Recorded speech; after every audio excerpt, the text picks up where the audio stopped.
Hello out there. I'm BevNET Editor-in-Chief Jeff Kleinman, reaching out to you from my living room to bring this special panel that we hope will be useful to the entrepreneurial community.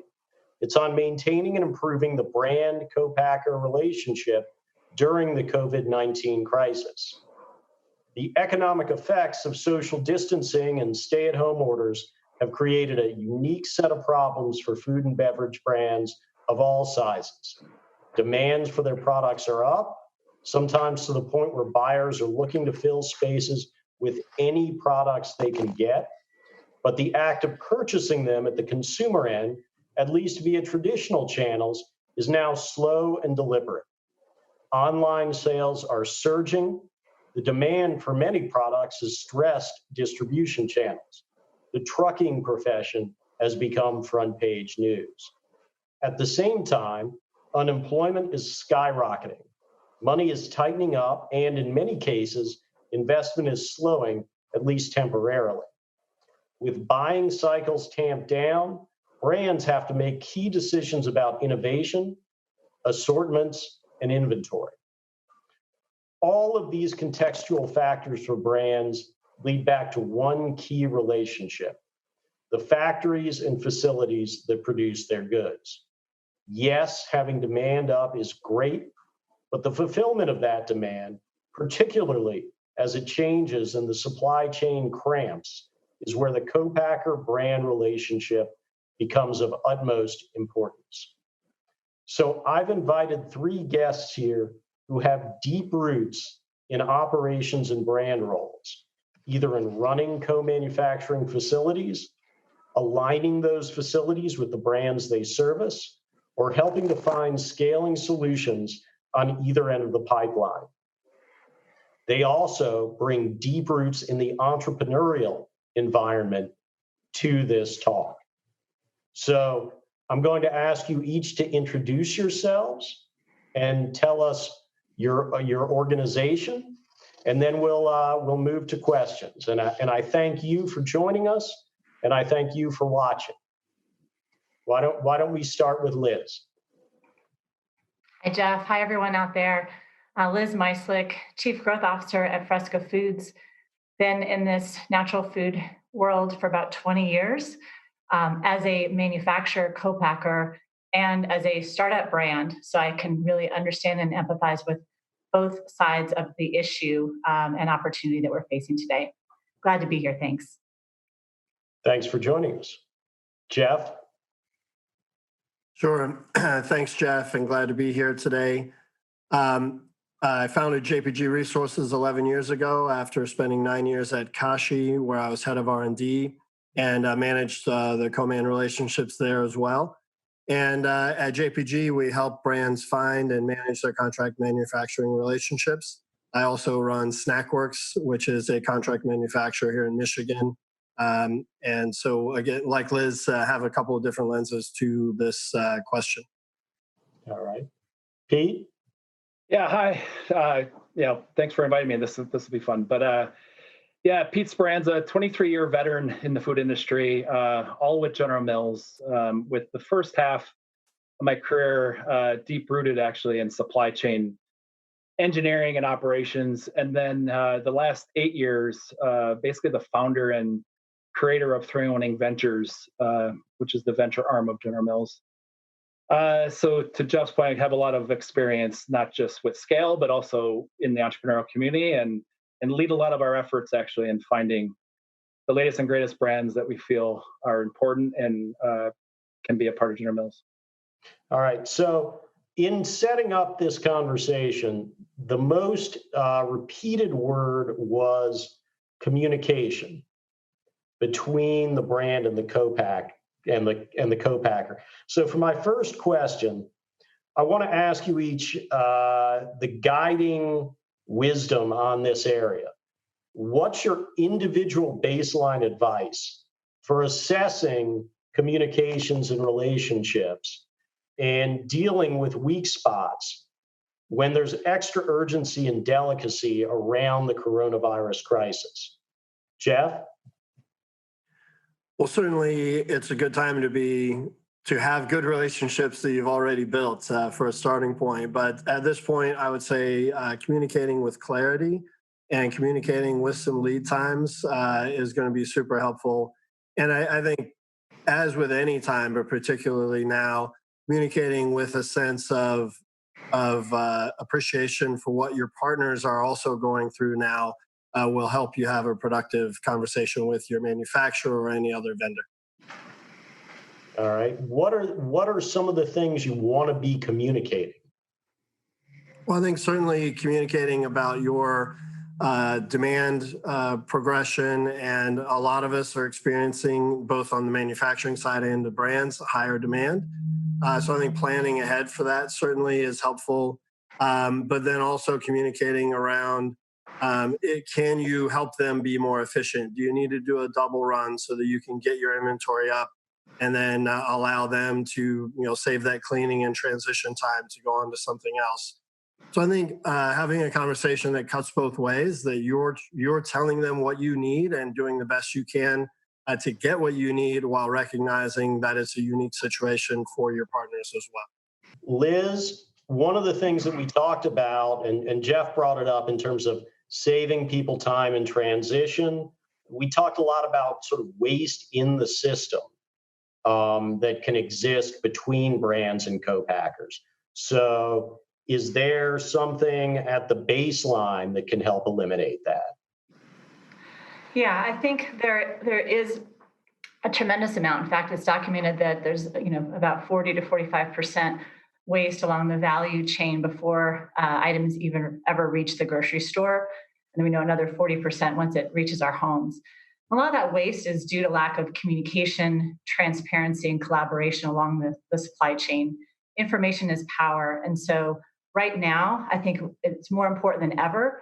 We're all facing the same uncertainty, and we all have the same interests and issues, which is to minimize risk, to minimize working capital needs, and to maximize the flexibility and availability of inventory to support the highly volatile demand cycles that we're seeing right now. So I think we have a better opportunity than ever to build on those good relationships that Jeff talked about and work in ways that we never have before, being much more integrated, acting as one team, and sitting down, having weekly meetings or more frequent if necessary, to talk about demand, understand where we have opportunities to be more efficient together in terms of how we run. Jeff mentioned double runs, really focusing in on kind of the most efficient SKUs, and maybe not running as much the lower producing SKUs, so that everyone together really has a better view of what's happening on a day-by-day, week-by-week basis, so that we can eliminate some of that waste and really produce what is needed right now. So let me ask one follow-up, Liz. A lot of people, let's say a lot of brands want to do double runs. How good are manufacturers at shifting on the fly to allow the entire scope of their client base to change the kinds of things that they want to produce? So it really depends. It depends on what items we're talking about and the lead times for those materials. But obviously, our scheduling is completely changing and changing. Whereas most manufacturers want to have a locked schedule for many weeks to be able to buy larger quantities of raw materials, to buy them at a better price, and then to manage to schedule labor more efficiently. Right now, we're all in a situation of just seeing tremendous peaks and valleys in demand and availability. And so what that means is that we have to be much more, I would say, reactive, responsive, and we're buying in smaller quantities and trying to be able to accommodate differences and fluctuations in scheduling needs as much as possible, while also, most importantly, maintaining the safety of our employees, which is obviously everyone's number one concern. The folks that are manufacturing our food, distributing our food, and selling our food are the real heroes right now. Those are the people who are most important in all of this. And so that is the primary concern for all manufacturers. But we are needing to be more flexible and request materials in shorter lots and more frequently than ever before. So what that does is that leads to higher cost, right, in terms of materials and so forth. So, but it comes also at the expense of having to buy in longer lead times when we don't know the demand, and then therefore could end up with inventory of materials that don't get sold through, because we know that as much as demand is spiking now with certain products, there will be a leveling out that will happen, and we don't know when or how much, that what the new normal will be. So really just being much more shorter term thinking and how we look at materials and inventory management and scheduling. Pete, I saw you nodding through a lot of that. Yeah, totally. So is there something you want to add? Yeah, as I thought about your first question, I mean, it comes to two words really that are top of mind right now, and it's all around this hyper proactive. You got to be proactive, right? And then it comes back to creativity. And I think to Liz's point, the gloves are off, right? So all the options are on the table for all. No, the gloves are on. The gloves are definitely. That's true. Yeah, this is hockey I'm talking about. Yeah, and they, the interesting part is just say on the proactive piece, right? You're in a reactive world, hyper reactive world, but you need to be proactive. And once again, to Liz's point, it's an hourly basis. It's a daily basis that these brands are talking directly to, not just the co-packers, but the ingredient providers, the packaging providers, and then the retailers as well, to understand kind of how they're managing their shelf and their logistics side of things. So it's been it's tiresome, right? But you got to get your team's head around that. This is kind of everything. This is number one priority every day and day out for a while now, and you got to try to systematically at least manage it. But it is a daily grind, somewhat, with those companies and brands, and it's just got to be known that it's going to be a while. You got to get the right cadence of conversation going on, and continue to work through it. And then on the creativity piece is really what you were mentioning as well, which is around how do you find a win-win-win situation for everyone, right? So how do you look at managing, out of stocks at the shelf, co-packers that want to have more diligence around cleaning and human safety, so they might slow down the lines or not want to change over as often. And then obviously on the brand side is, why don't we just have some focus on like your top churning SKUs and not focus as much on the tail, because that's what consumers seem to be looking for more and more as you go. And there's a lot more retailers telling consumers, hey, you're probably not going to find all your varieties, brands, and sizes, but you're going to get your staples. So we've seen examples where Target or others have been asking for limited SKUs for brands, but the highest selling SKUs, which just flows all the way back to the supply chain and then allows you to get that efficiency and just saving time and energy, right? Because once again, this energy that you're spending on this reactiveness, the more you could at least take some of that alcohol waste out of the system in the short period, the better it will be across the whole supply chain, and everybody will feel like they've won, including the consumer. Pete, I just want to follow up. How long does it take these efficiencies to become part of the system? So I might say, I want to cut the tail and broaden the core products. How long will it take most entrepreneurial brands to bring in those kinds of orders? Yeah. This is back to it definitely depends if you're in the fresh space compared to the frozen or obviously shelf stable space, because I think it changes the game. I've heard some good examples here already around double runs and things like that. But if you're in the fresh game, a double run probably isn't as helpful as maybe stocking up on some frozen ingredients that might eventually make it into the fresh item, or materials that obviously have long shelf lives that you can manage and get it in early, so you can be opportunistic. Because once again, to Liz's point on the forecast, you don't know the opportunities that's kind of lurking around the corner with the current environment. And you do want to be ready that you can respond quickly if all of a sudden Costco or anybody else asks you to kind of do something unique or interesting because they have a gap that they need to fill because there's another issue in the market. So you got to manage the overall supply chain in a sense of what platform you're actually running, because it does change the dynamics of how you would set it up.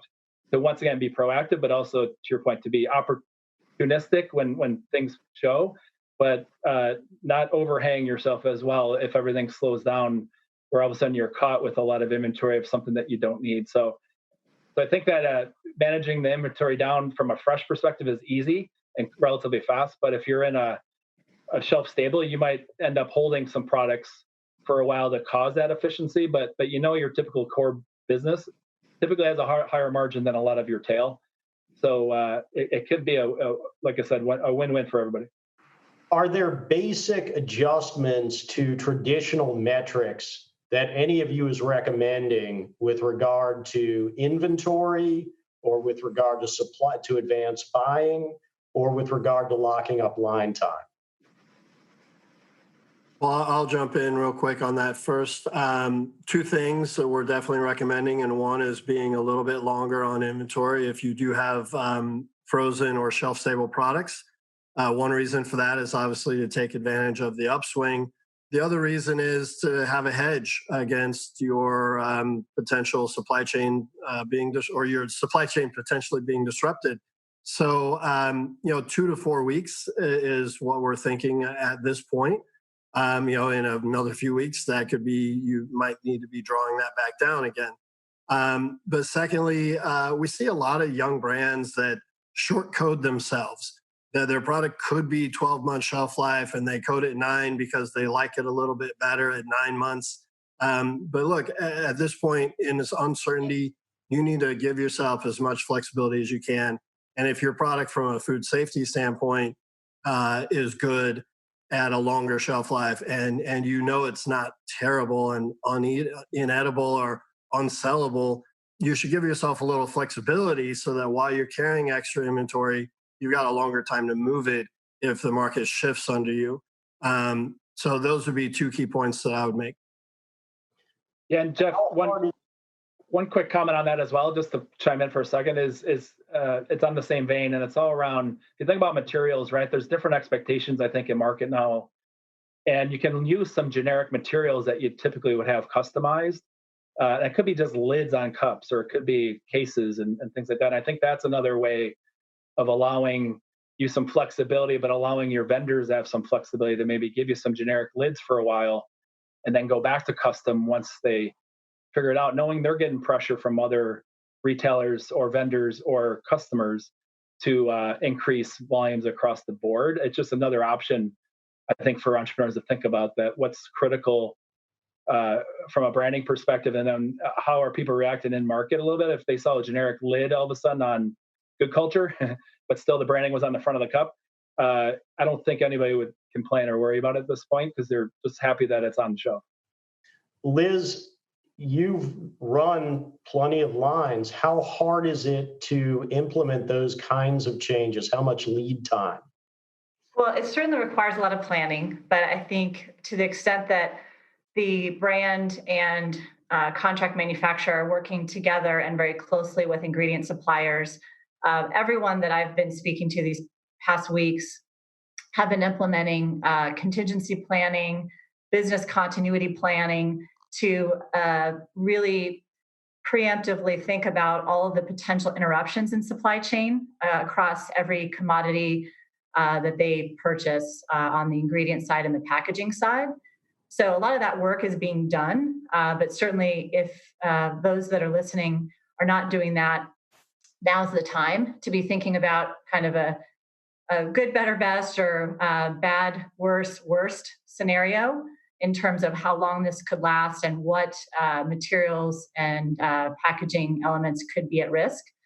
So anticipating that and working with your suppliers on workarounds such as generic lids, I think that's a great example, are ways to be proactive. And, to Pete's point also in terms of being proactive, there's obviously a lot of fear and worry right now. There's a lot of uncertainty, and none of us knows when this is over. the greatest antidote to fear is action. So taking action, planning, anticipating is incredibly empowering because it puts you in control of what can happen. And again, everyone's in this together. Your suppliers, co-packers depend on you just as you depend on them, and suppliers as well. So everyone's already thinking about this, working on this. So I think there's a lot of options and flexibility that people are building in right now and thinking about how to be adaptive to the changes and limits that might come ahead of us. Should you expect your co-packer to have some of those solutions at the ready, or is it your responsibility to say, well, look, this is our plan B, can you fulfill it? I think it's absolutely every brand's responsibility first to think about their own ingredients and materials and working together with their suppliers and with their manufacturers to implement planning, because the best ideas are going to come from all over. So, but the brands should certainly take the lead in thinking about and working on that plan and then bringing in their suppliers and co-mans along the way. Okay. One of the things that was in the air a lot in the first couple of weeks of this crisis was factories may get shut down, there may be interruptions in service. So the issue of manufacturing redundancy was thrown around a lot. Now, for a lot of brands who may be listening now, the idea of having one co-packer is difficult enough to achieve. So how do I get this redundancy? And if not, how do I improve reliability? Well, I'll lead again here. There's no such thing as true redundancy for small brands. It just can't really be done because many are too small to the point you make. It's hard enough to have one, and it's hard enough to manage one.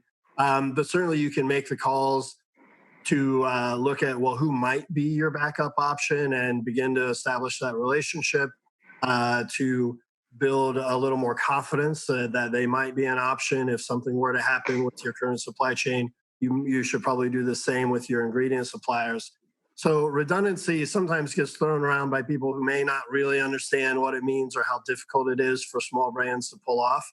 But it doesn't necessarily mean that you're running two plants. It just means that you have a plan and you've established some of the relationships so you can execute the plan. I think that's what it means now. If you haven't done that already, this might be a difficult time to start because people have so much on their plates. At the same time, it doesn't hurt to start doing the best you can to create that backup plan. Yeah, that actually brings an interesting question. One of the audience questions that we had submitted before this was, if I'm a new brand trying to launch right now and trying to get products made, what are my chances? And how do I build that relationship with a co-packer now? Is that even possible? I would think it's harder than ever because most co-packers are actually even not allowing any new products to be launched with their current relationships. So I would think that's a relatively hard discussion to have for now. But I do think a little bit to the question before around just reliability and working with your co-pack closely around how do you create a more efficient environment from what they have today. And it might cost a little bit more money to do that and headcount and others, but that's another way of partnering. But for this, if you're a new brand and have a great idea and you're just trying to get into the co-packing world right now, you might have a better chance of figuring out some kind of commercial kitchen that you might be able to get your hands a little dirty and figure it out, because it'd be quite hard, I think, to jump into a co-packer at this point. Liz? Yeah, I think if you're a new brand, I agree with what both Jeff and Pete said. As a new brand, right now is an opportunity to really focus on how do you make that product really the best it can be for your target consumers. So now is the time to be really playing with your formulas and exploring that with consumers, getting feedback, before trying to jump in right now to a new co-packer relationship. I think that everyone's trying to manage downside risk and really buckling down right now in the near term. That will change. This is temporary. And this industry has seen tremendous resilience and growth through even the most difficult economic periods, including the Great Recession. So innovation has been the driver of growth in this industry and will continue to be, including that from new brands. So there will be the opportunity in the near future. But for right now, it's an opportunity to continue to tweak. Every product can always continue to be tweaked. So I would say focus on that for now. So if you're in manufacturing right now, if you're a brand that's basically been trying to introduce innovation, and we know that buying cycles are kind of out the window. At the same time, demand is way up. Is it possible to get innovation into the marketplace and have it work? Or would you all recommend against that kind of introduction of the new?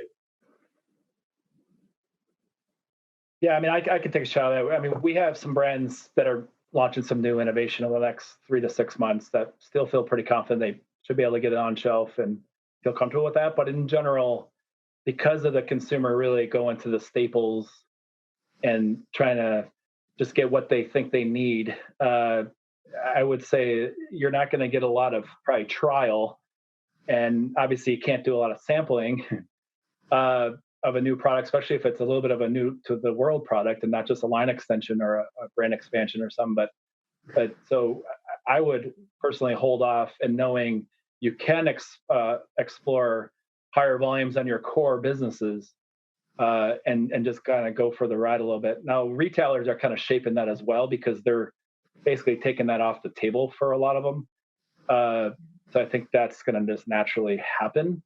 But obviously, there's a lot of circumstances, or some, that it could work out, or maybe there's a direct-to-consumer path, right, that you could go that's a little bit more virtual, as long as you can get to the supply, right, would be another way of maybe changing your strategy off the cuff.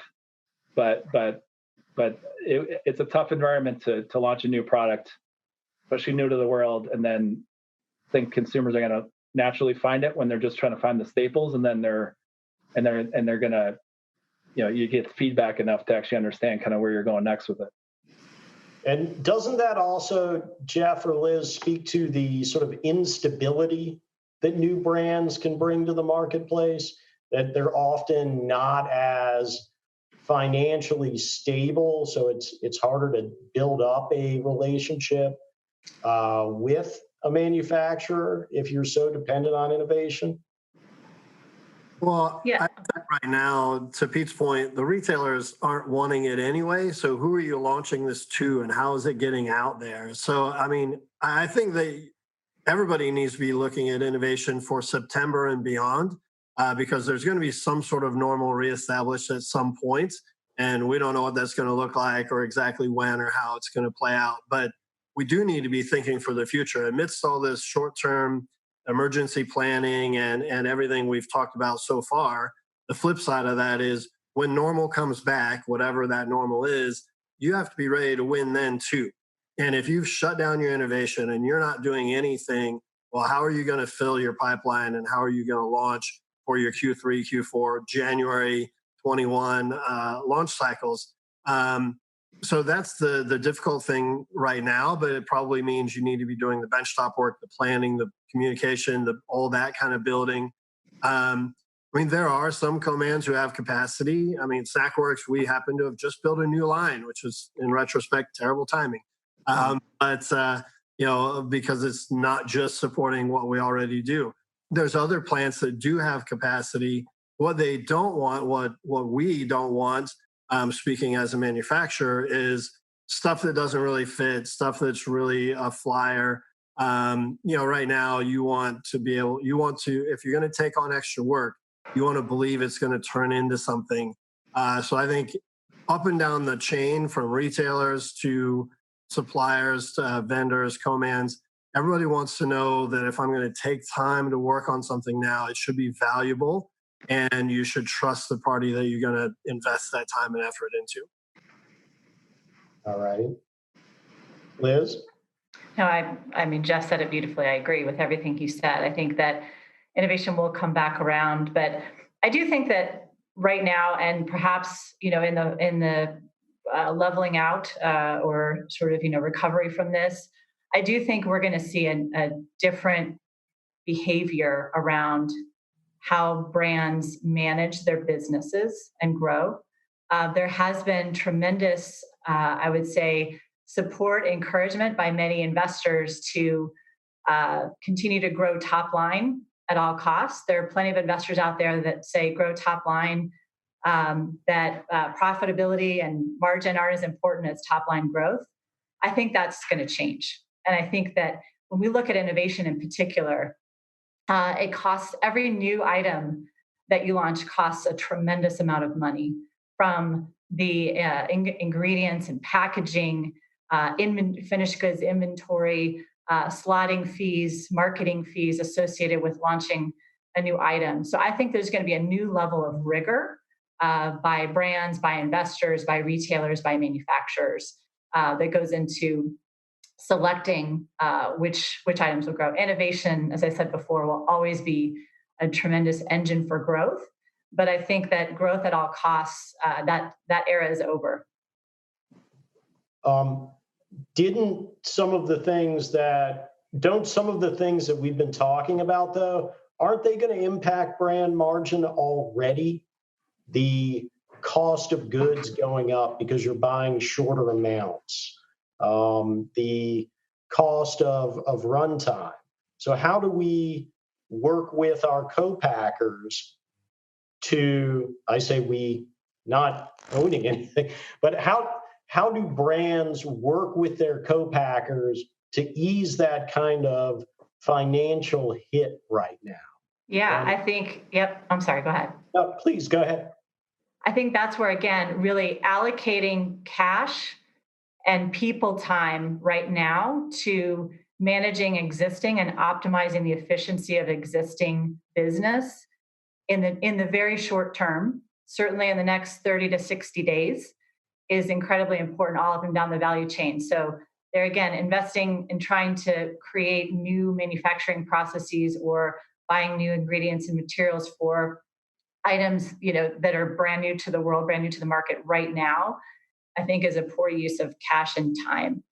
Certainly, again, thinking about and developing benchtop concepts around innovation is great, but the way in which we can, again, reduce that waste throughout the supply chain, maximize everybody's efficiency, minimize working capital requirements, and therefore preserve cash in a very important time, is to really be focused and leaning into the things that are really productive, the items that are very productive, and doubling down on those from an investment standpoint, from an inventory standpoint. Now, everyone is looking at building cash flow, saying cash is tight, and that cash is needed to get product made. So I want to ask, there's a lot of discussion out there of, well, just ask your co-packer for better terms. And I'm wondering, what role should the co-packer play in helping brands build cash flow back into their equation? Well, I would say, go ahead, Jeff. Liz said it well earlier, that right now everybody is cash aware and is looking to reduce risk. I don't know that too many contract manufacturers are going to be wanting to take on extra risk on behalf of their brands. Certainly, many are probably not going to think that's their role. I think that extra cash probably should come from your investors and your lenders. But also, I would make the point to your earlier question, there may be a little bit more cost right now because of the rush or because of extra ordering or whatever. But there's also less money required to promote brands that are on shelf and all of those sort of things. So there is a cash flow impact for brands for sure. but I'm not sure the co-mans are the right place to look. Now, I would say the conversation opens up a little bit more. If you have a long, positive relationship with your co-man, you've been a good payer, they trust you, you've filled that bank, then you might get somewhere with that conversation. Or in the case of saying, hey, how do we help each other out? Can I help you be more efficient? Maybe we do a double run because it's good for both of us, but can you let me pay that in 2 tranches and spread out the cash impact a little bit? If you have trust and a relationship with your co-man, that conversation might go your way. So I think there's a lot of context around that, but for a lot of brands, calling up your co-man and saying, hey, I want you to float me for a while here, more or less, probably not going to be super well received. Yeah, I was going to jump in just for a second. It starts with empathy with everybody, right? So yeah, if you're understand what they're going through as well as what the company is going through, and knowing these brands are small and don't typically have just a co-pack relationship, they actually have a partnership type of relationship. And then if you look at just opportunities across that, and to Jeff's point around look at efficiencies, or this is back to talking to retailers about maybe cutting the tail out because it really helps your co-packer manage their overall costs. But I think there could be a give and take in a few areas. One would be around who owns the cash flow for certain things like ingredients, packaging, and other things that go in line. Sometimes co-packers own everything to a finished good, and then you sell it, and then you can give the money back. Some are brands, some own some of the ingredients or some of the packaging. So, especially these incentives that are in place over this week, I mean, it might allow the brands to actually support some of that cash flow and not the co-packer, and switch it a little bit to just hold some inventory and other things, knowing you'll eventually obviously get paid back. I also think if you think about raw ingredients as well, things that are coming out of the ground or things that are coming from animals, that spigot doesn't turn off, right? The season's happening where there's a harvest or where there's milk to be coming to the table. So I think being opportunistic in that space for both the co-packer and the brand is something back to this proactive conversation around, could we find different lower rates, because now we're going to look a little bit wider on who has milk supply, because we know there's a glut of milk out there, and things like that. So that I think there are some opportunistic things, but as long as you work as like we're coming from the same side, I think it could work out quite well for everybody. So are these things like combined forward buying? So if you're able to get a loan as a brand, you're able to possibly put that into helping a co-packer purchase raw materials? Yeah, I mean, some of our brands, buy their own raw materials, right? Or their own ingredients, so then they can take and leverage their buying power and just hold it for the co-packer, so the co-packer doesn't feel the effect of the change in their cash flow. Because you do worry about the co-packer and all the different folks that they're managing. Are they getting paid from everybody across the board, right? So you just got to make sure that they don't run out of cash themselves, and that would obviously put your business in a pretty bad spot. So it is a balance of the situation, and you hope that you've got a tight enough relationship, to Jeff's point, that you could actually have those discussions with them to really understand where they're at today. Because you don't want to think they're okay and then find out 2 weeks from now that they're not, because they had other riskier business that they've been managing. So you'd rather know that up front, so they can either try to help them in ways to like holding inventory yourself or other things. But back to this proactive and not getting surprised is probably the biggest concern. Packaging is a big part of the process, and brands are trying to optimize for e-com right now. Are a lot of the relationships we're discussing here, are they applicable on packaging supplies and packaging manufacturing? Absolutely. Yeah. I mean, let's face it, a lot of the inventory is tied up in packaging, right? Because of the large volumes that one typically has to purchase and the long lead times associated with producing packaging. So absolutely, those rules apply, and I think that's the example that Pete gave is a great one, and that the area of packaging can be an area where brands can maybe take the lead in investing. And I would say too, to that end, the focus that we've been talking about this whole time is really key. You see, consumers are buying less frequently in larger sizes, right? So having a lot of 1 ounce packs of anything probably doesn't make a lot of sense right now. So just really prioritizing the packaging that you're purchasing, leaning in harder on things that are in your larger sizes, at the expense of smaller sizes. And again, your hero SKUs as opposed to the lower producing SKUs. And then partnering with your packaging suppliers to really be able to understand where they're at, have the same empathy for them, and be able to be as efficient as possible with them, with the co-packer, and with your retailer. What's all of your assessment of the ability of manufacturers to handle these changes with regard to packaging, with regard to new shipping modes? How much lead time do I need to make these kinds of adjustments?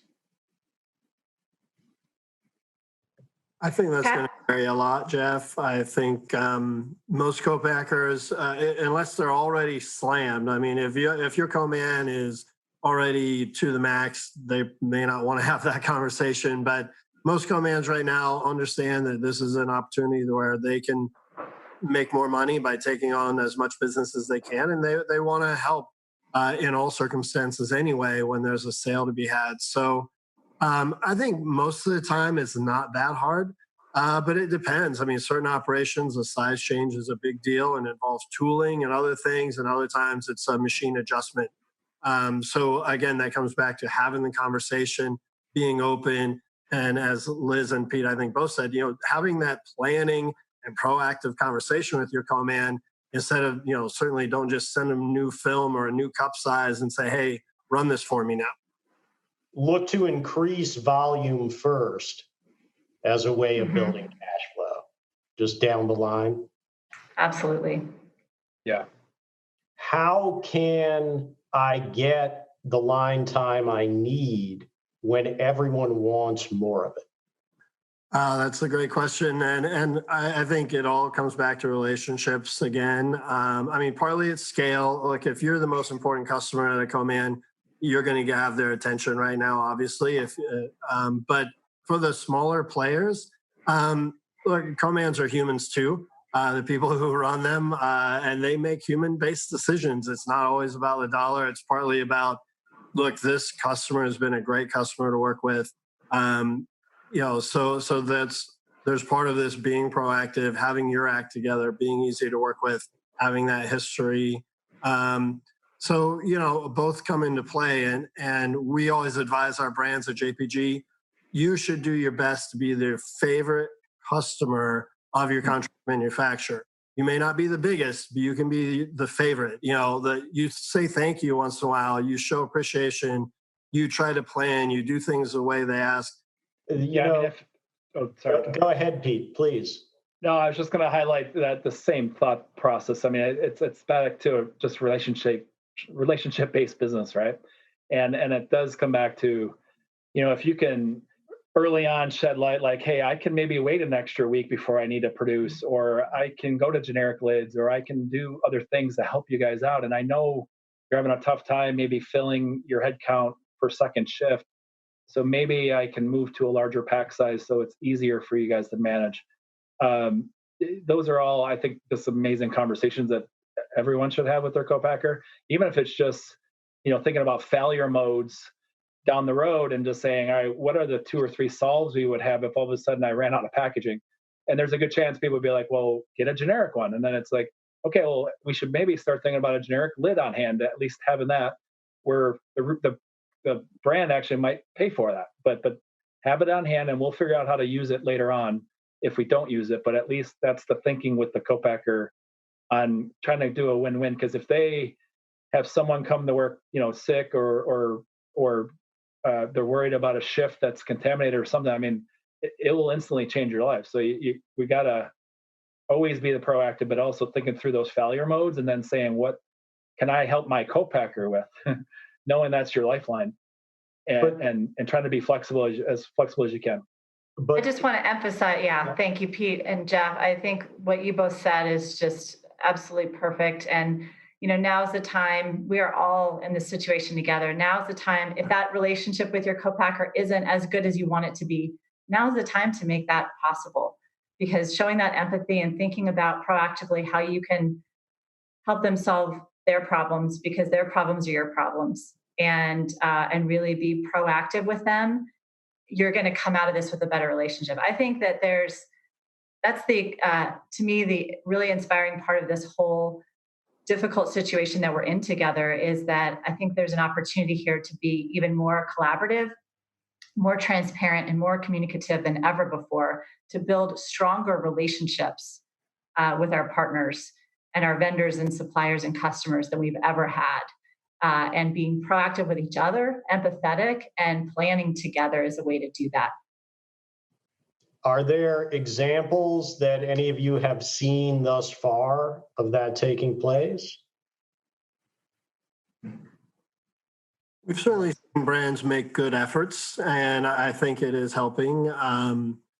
Without naming any names, we certainly have some brands who I think are doing an excellent job of that right now, and are reaching out, and sometimes with our team, sometimes on their own, but who are talking to their manufacturing partners and their key supply chain folks about that forward planning. So it is happening. I think it happens with brands who have that little bit higher level of awareness, which often comes from having advisors like Pete or others in the industry who can help coach them along. But some people are just good at that too. I mean, there are certainly brands out there who have that ethos that shines through to their whole supply chain and their employees. And if that's the way you are, you're probably getting some payback on that during this time.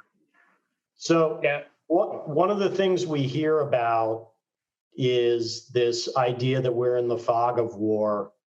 There's a lot of militaristic language out there. I wonder, you hear about unknown unknowns in war.